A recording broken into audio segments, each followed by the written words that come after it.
Guys, I'll make this short and sweet. Today's video is kind of a test here. I had terrible internet connection last night, and I had a video ready for yesterday. Some of you might have noticed I didn't post any type of a video.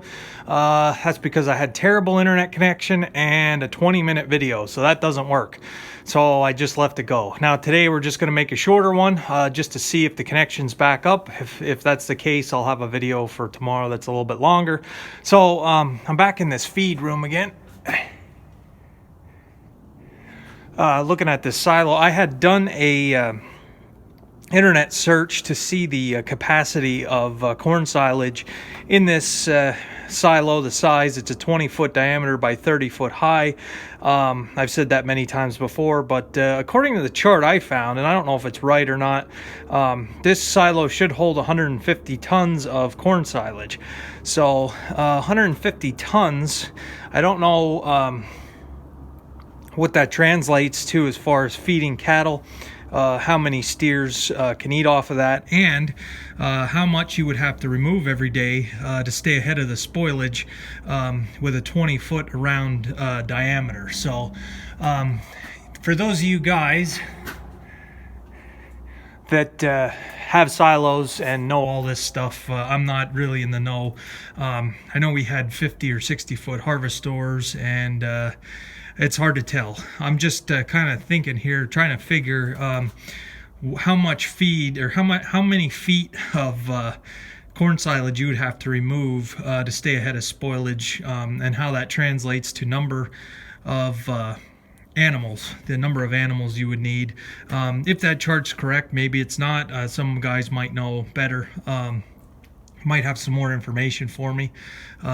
But this silo unloader, for one, I think needs to get taken apart and removed from the silo. For one thing, this old cable here is, I wouldn't trust it. I would not crank that thing. It looks good down here, but if you go out on the outside, it is pretty rusty. So I'm pretty sure if you'd start cranking that thing and this would start lifting, I know in the silo,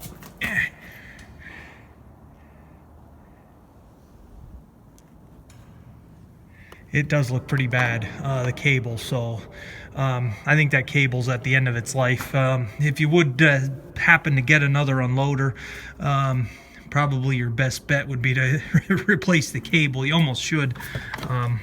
Get some more light here. There we go. And for the guys that are hunting deer, it's not fun. It is so windy and breezy, and guys were saying they were in their tree stands and the tree was just rocking back and forth. So kind of a miserable day here today, and it's cloudy again.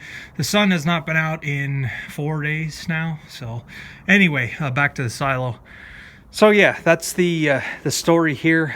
This unloader is probably not going to unload this silo ever again. Just given the condition of it, the rust, the shape that it's in.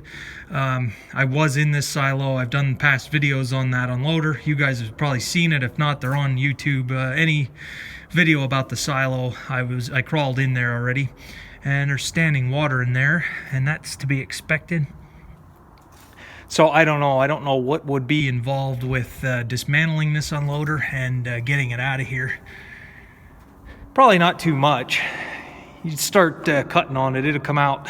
Basically, the whole thing has to come out through one of these doors here. But I can't see that this is ever going to serve any purpose again in life, just because of the corrosion.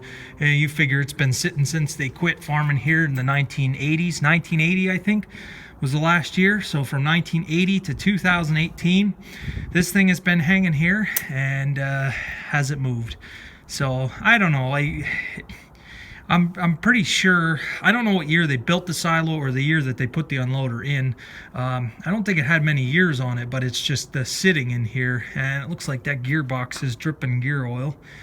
And that tarp, the motor is under that tarp. I was the one that did that. You see the water on there. Maybe you can.